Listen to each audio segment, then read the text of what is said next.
దీపికా పదుకొనే అనగానే Bollywood star heroine అనుకుంటారు. కానీ దీపిక ఇప్పుడు టాలీవుడ్ హీరోయిన్ గా మారిపోయింది. ఆమె కొత్త సినిమాకు సైన్ చేసింది అంటే అది తెలుగు చిత్రమే అవుతోంది. టాలీవుడ్ హీరో పేరే వినిపిస్తోంది. మొన్న ప్రభాస్, ఇప్పుడు చిరు.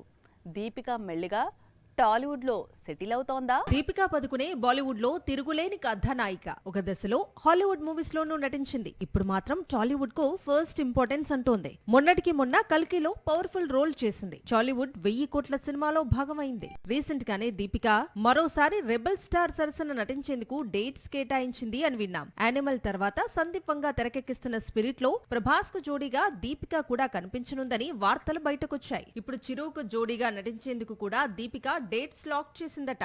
దసరా డైరెక్టర్ శ్రీకాంత్ ఓదెలా తెరకెక్కించబోతున్న పవర్ఫుల్ ఫిల్మ్ లో దీపిక భాగం కాబోతోందట. నాని ఈ మూవీని నిర్మిస్తున్న సంగతి తెలిసిందే. చిరు చిత్రం మాత్రమే కాదు, ఇంకా దీపిక చేతిలో కల్కి 2 కూడా ఉంది. మొత్తంగా దీపిక కేర్ ఆఫ్ ఇప్పుడు టాలీవుడ్ కు మారినట్లు కనిపిస్తోంది. సింగం అగైన్ రిలీజ్ తర్వాత దీపిక తన కూతురు దువాతో గడుపుతోంది. త్వరలోనే మళ్లీ ముఖానికి మేకప్ వేసుకోబోతోంది.